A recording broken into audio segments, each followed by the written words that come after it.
Selamat siang semua, kami dari kelompok 8. Topik kami hari ini adalah Risk Management dan Security Controls dalam konteks keamanan data dan informasi. Saya Jonas Surya Mapau dan bersama rekan-rekan saya akan memandu presentasi ini, yaitu ada Andrianus Setiawan, Valentino Gaudi Boas, Nevan Giovanni Ismail, dan Jonathan Hendricks Dohong.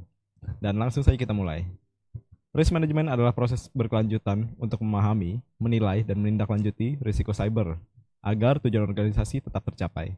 Intinya, ini bukan tugas sekali selesai, melainkan siklus yang terus berjalan. Menurut William H. Panning, manajemen risiko adalah pendekatan terstruktur untuk mengelola ketidakpastian melalui penilaian risiko dan mitigasi menggunakan sumber daya manajerial. Mengapa organisasi butuh risk management? Ada beberapa tujuan utama.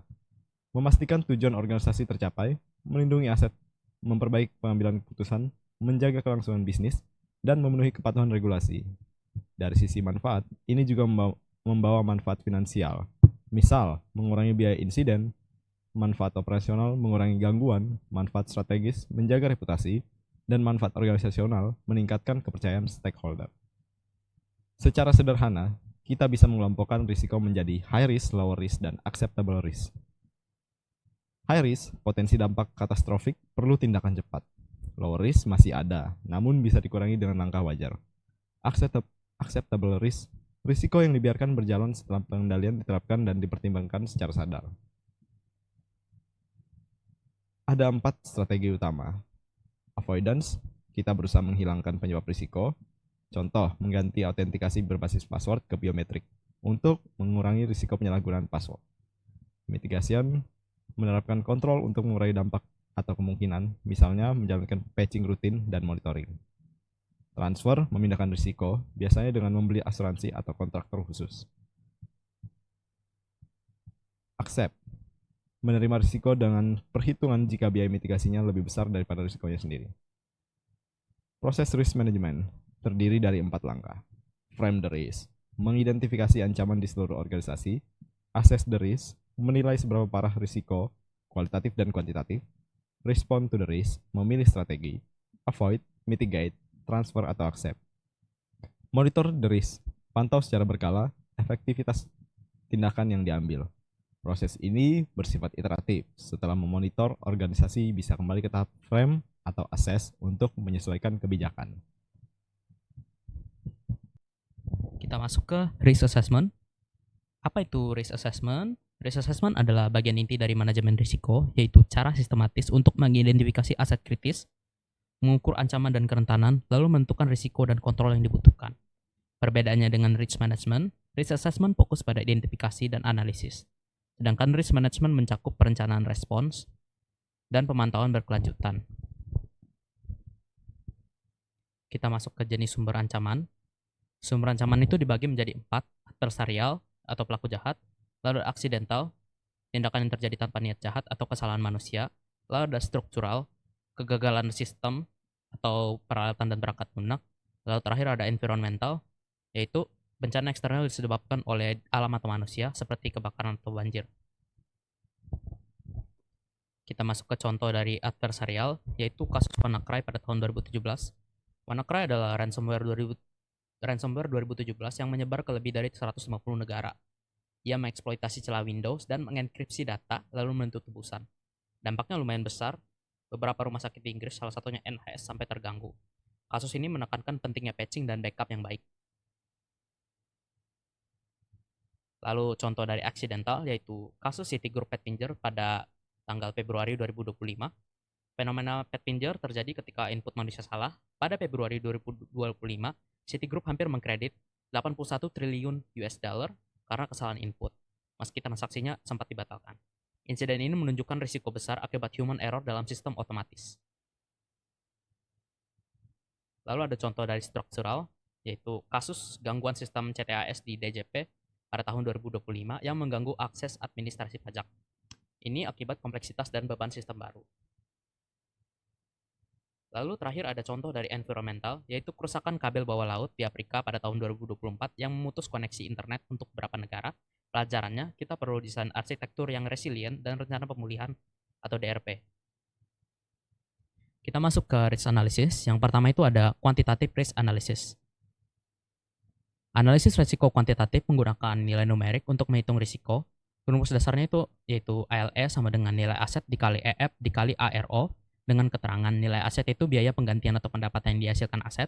EF atau faktor paparan adalah persentase kerugian jika ancaman terjadi dari skala 0 sampai 100%. Lalu ada ARO, tingkat kejadian tahunan, yaitu frekuensi kejadian dalam setahun. Lalu ada ALE, kerugian tahunan yang diharapkan, yaitu panduan budget untuk penilaian risiko. Contohnya, jika suatu server bernilai 100 juta, EF 75% jika kena ransomware, ARE 0,5 atau 2 tahun sekali, maka ALE 100 juta dikali 0,75 dikali 0,5 sama dengan 37 juta 500. Artinya, organisasi sebaiknya menghabiskan kurang dari atau lebih atau sama dengan 37, juta rupiah untuk melindungi server tersebut. Setelah kuantitatif, ada kualitatif risk analysis. Analisis risiko kualitatif menggunakan pendapat dan skenario untuk memetakan tingkat kemungkinan suatu ancaman terhadap dampak yang akan ditimbulkannya. Sebagai contoh, kegagalan server mungkin saja sangat mungkin terjadi, namun dampaknya bisa jadi hanya bersifat marginal. Matriks risiko adalah alat yang membantu kita untuk memprioritaskan risiko untuk menentukan mana yang perlu ditanggapi oleh suatu organisasi. Hasilnya nanti dapat diperingkat dan digunakan sebagai panduan untuk memutuskan apakah suatu organisasi perlu mengambil tindakan atau tidak. Ketika matriks risiko diberi kode warna, seperti yang ditunjukkan di sini, maka itu disebut sebagai peta panas risiko atau risk heat map. Apa itu security control? Security control adalah mekanisme teknik, administratif, atau fisik yang didesain untuk mendeteksi, mencegah, atau mengurangi resiko cyber, serta mengevaluasi efektivitas pengendalian. Standar seperti NIST SP853 dan CIS Control sering digunakan sebagai referensi. Selanjutnya, control type.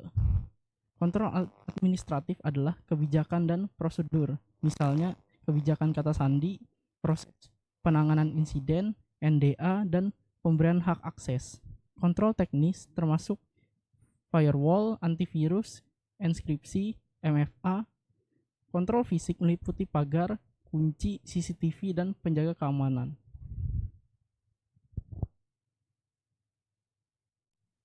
Administrative controls.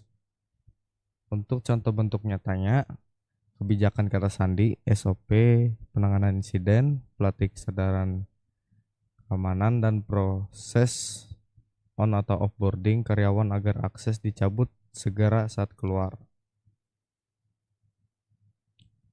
Kemudian technical controls. Untuk contoh bentuk nyatanya, firewall memfilter lalu lintas jaringan, dan antivirus mendeteksi malware. Setelah itu, enkripsi merahasiakan data saat transit atau di-res, dan MFA menambah lapisan autentikasi.